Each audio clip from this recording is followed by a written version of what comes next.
qubanaha maanta qodobada aan idinku hayana waxaa ka mid ah Ra'iisul Wasaare Justin Trudeau oo dib loo soo doortay inkastoo uu xisbigiisa liberaalku uu waayay kuraastii aqlabiyadda. Axmed Xuseen oo ahaa wasiirkii socdaalka Canada ayaa isna dib loo soo doortay. hay-adda qaxootiga ee NRC ee dalka Norway laga leeyahay ayaa sheegtay in dad ka badan 300 oo kun oo Soomaali ah ay ku barakaceen colaadaha iyo abaaraha. militariga dalka Ciraaqna waxa uu sheegay in ciidamada Mareykanka ee ka yimid dalka Syria ee dalkeeda soo galay aanay haysan fasax ay Ciraaq ku joogaan. wararkii ciyaaraha iyo qodobo kale ayaad sidoo kale ku daawan doontaan barnaamijkeena qubanaha maanta. aan ku bilownay hay-adda qaxootiga ee dalka Norway ee loo soo gaabiyo NRC ayaa sheegtay in dad ka badan 300 oo kun oo qof ay barakiciyeen colaadaha iyo abaaraha ka jira dalka Soomaaliya. NRC ayaa sheegtay inay adag tahay in dad badan oo dhulka miyiga ku nool gargaar la gaarsiiyo. warbixinta NRC waxaa soo koobaysa wariyaheena Sahra Ciidla Nuur. hay-adda qaabilsan qaxootiga ee NRC ayaa sheegtay in dadkaasi ay soo barakiciyeen colaado iyo abaaro deegaanadoodii isku raacay, waxaana intaasi ku dareen in xaaladaha ammaan darro ee deegaanada qaar ka jira ay hay-adaha gargaarka ka hor joogsadeen inay caawimo gaadhsiiyaan xilligii ay dadku gargaarka u baahnaayeen. Victor Moses oo ah agaasimaha NRC ee Soomaaliya qaabilsan ayaa sheegay in abaartu ay keentay biyo la'aan, xoolihii iyo beerihii oo dadka ka baaba'ay, taasina ay keentay in dad badan ay deegaanadoodii ka yaacaan iyagoo nolol raadsanaya.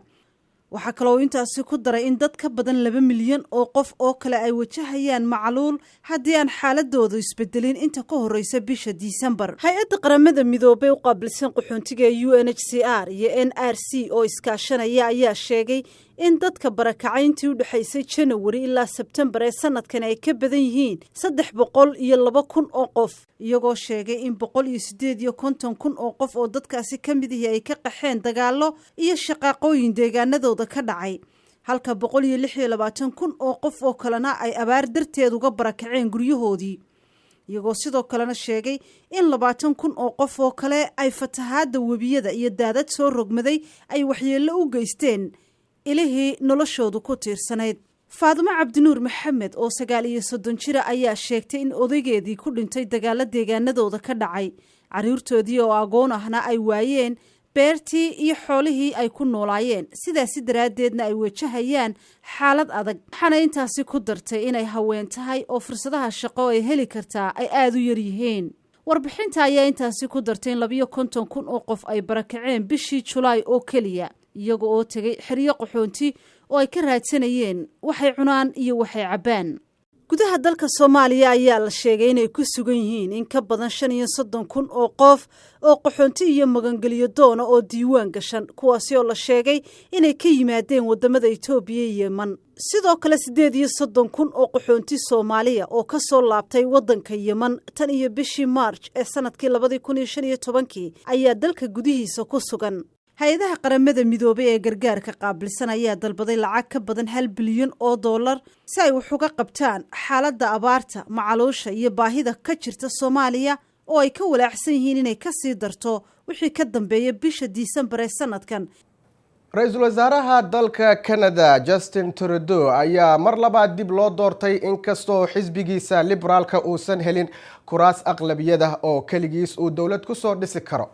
dhinaca Soomaalidana Axmed Xuseen oo ahaa wasiirkii socdaalka ayaa mar kale loo doortay xilka xildhibaannimada xaafadda York South Weston ee magaalada Toronto.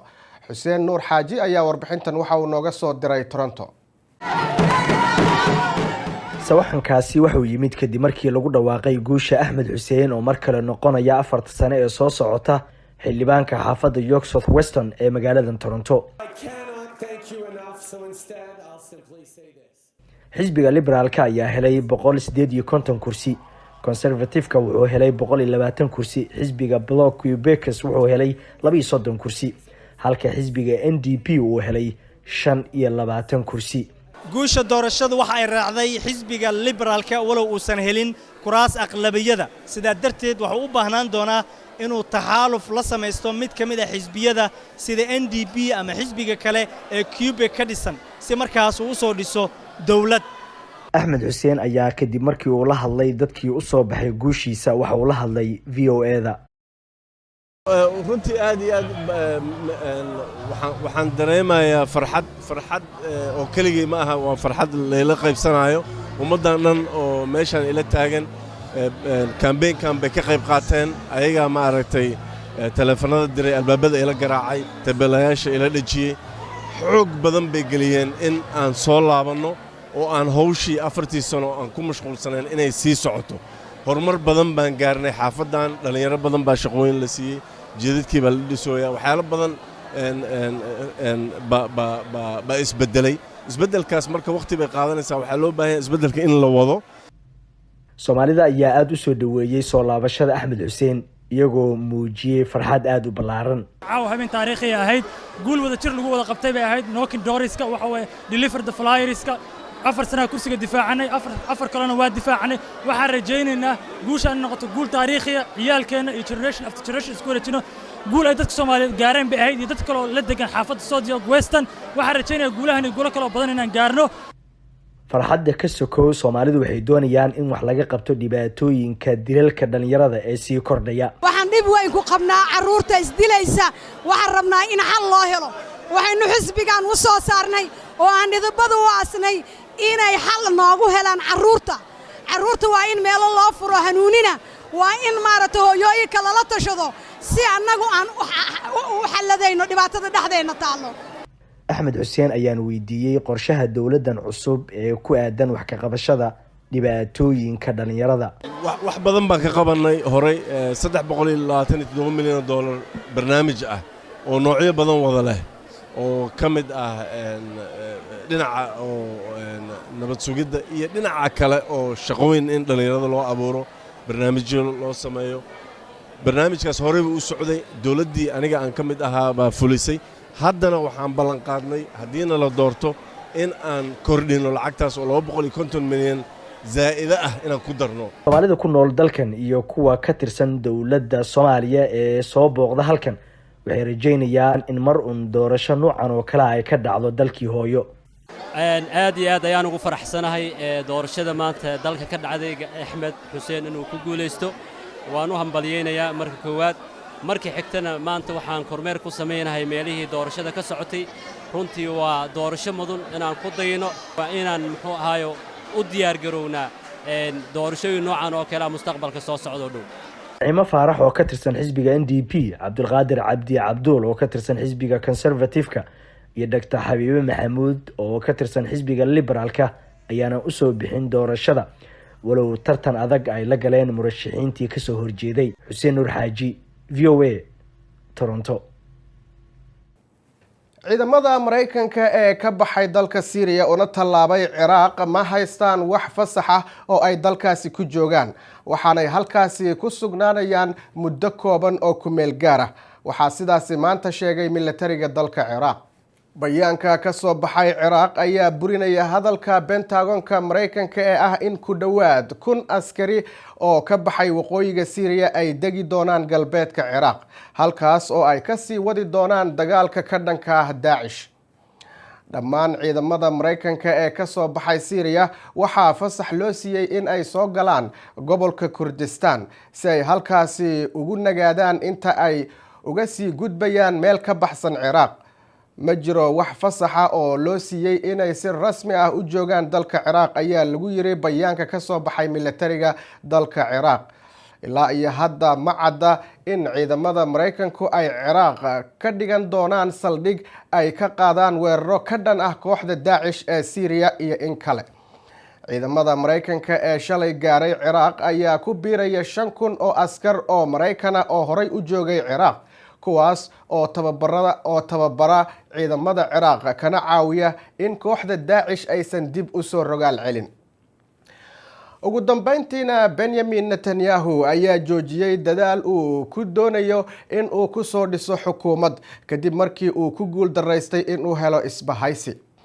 netanyahu oo hogaamiya xisbiga mayalka adag ee Likud ayaa sheegay inuu awoodi waayay inuu xukuumad dhiso, wuxuuna mandate-ka ku celinayaa madaxweynaha Israel Reuven Rivlin oo isagu sheegay inuu hawshaasi u dhiibi doono ninka ay Netanyahu ishayaan ee Benny Gantz si uu xukuumad cusub u soo sameeyo.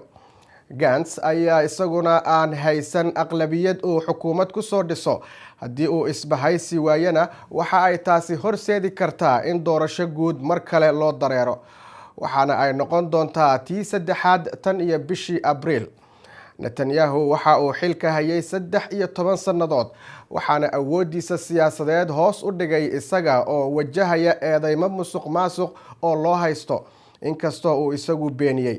Gantz ayaa isagu ahaa sarkaal ciidan iyo wasiirkii difaaca, waxaana uu diiday inuu xukuumad la dhiso ra'iisul wasaare dambiyo loo haysto. haatan ku soo dhawaada daawadayaal wararkii ciyaaraha waxaa inoo haya wariyaheena Maxamuud Mascade. wanaagsan daawadayaal dhammaantiinba kuna soo dhawaada xubinta ciyaaraha ee barnaamijkeena qubanaha maanta. macalinka kooxda kubadda cagta ee Real Madrid Zinedine Zidane ayaa waxaa garbihiisa soo koraya culays badan kadib markii toddobaadkii la soo dhaafay laga adkaaday oo kooxda kubadda cagta ee Real Mallorca horyaalka wadankaasi ka badisay. macalinka ayaa haddaba caawa kooxdiisa Real Madrid waxay la ciyaareysaa kooxda kubadda cagta ee Galatasaray kulan ka tirsan horyaalka qaaradda Yurub ee Champions League oo kooxdiisa Real Madrid ay si hooseysa ku bilowday. haddaba macalinka ayaa wararku waxay sheegayaan haddii caawa guuldaro uu kala kulmo guriga Galatasaray in ay dhici karayso inuu shaqadiisa ku waayo, walow kabtanka kooxda kubadda cagta ee Real Madrid Sergio Ramos uu sheegay ciyaartoyda kooxda kubadda cagta ee Real Madrid in ay wax walba ay noqotaba macalinkooda taageero u muujinayaan ilaa iyo marka ugu dambaysa, oo haddii xataa ay ku qaadato inay la dhintaan macalinka ay nafta u hurayaan. kulanka caawa ayaa haddaba taageerayaasha kubadda cagta ee Real Madrid iyo kuwa duniduba ay sugayaan in macalin Zinedine Zidane uu ka badbaado seefta kooxda kubadda cagta ee Real Madrid oo aan u aaba yeelin macalimiinta kooxdaasi soo mara oo mar walba si dhaqso ah xilkooda ku waaya. dhinaca iyo wadanka Ingiriiskana habeenkii xalay ahaa kulan xiiso badan ayaa dhex maray kooxaha kubadda cagta ee Sheffield United iyo Arsenal. guuldaro xanuun badan ayaa macalinka Arsenal iyo kooxdiisa la laqsiyay oo hal gool iyo waxba ayaa guriga Sheffield United Arsenal dusha loo soo saaray. taageerayaasha kooxda kubadda cagta Arsenal oo ciyaarta dabadeed la hadlayay television ay si gaar u leeyihiin oo la yiraahdo Arsenal Fan TV ayaa waxa ay dalbanayeen macalinka kooxdaasi in shaqada laga eriyo, isla markaasina muddadii uu leelinayay kooxda aanu waxba ku soo korin. taageerayaasha qaar ayaa waxay xusayeen in kooxdu ay la adahay ciyaaryahan u sameeya kubadda isla markaasina weeraradooda u suura geliya fursad ay goolal ku dhaliyaan, taana uu macalinku ka doorbiday in ciyaaryahan Ozil oo la yaqaano inuu arintaasi ku wanaagsan yahay oo xataa aanu ku soo darin ciyaartoyda kaydka. taageerayaal badan ayaa waxay leeyihiin haddii macalinku iska dhigatirayo inuu garoonka soo geliyo ninka ugu wanaagsan kooxda isla markaana aan wax guula keenaynin, waxaa la joogaa xilligii uu shaqada ka tagi lahaa. dhinaca iyo wadankan Mareykankana caawa waxaa bilaabanaya ciyaaraha NBA-da ee dalkan Mareykanka.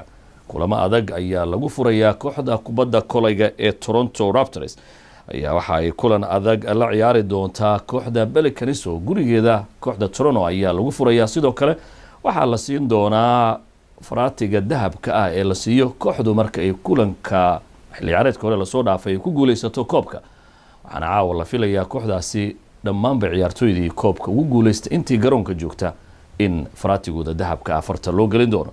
sidoo kale kulanka la sugayo ayaa isna waxa uu dhex marayaa labada kooxood ee ka wada dhisan magaalada Los Angeles ee la kala yiraahdo LA Lakers iyo LA Clippers. labadan kooxood ayaa ciyaaryahanno fara badan xilli ciyaareedkan keenay oo labada kooxood oo waxaa la leeyahay waxay ka mid yihiin kooxaha sanadkan loo saadaalinayo koobka kubadda kolayga ee wadankan Mareykanka in ay ku guuleysanayaan. haddaba la arki doonay caawa ciyaaryahanada Kawhi iyo LeBron waxa ay soo bandhigaan iyo weliba halka ay guushu aado. daawadayaal xubinta ciyaar waa naga taatay kulan dambe oo mascado idila sida iyo nabadgelyo. intaas waxaa ku eg barnaamijkeena qubanaha maanta. intaan dib u kulmi doona hadduu eebbaha awoodda la heedmo waa Ridwaan Xaaji oo idin leh nabadgelyo.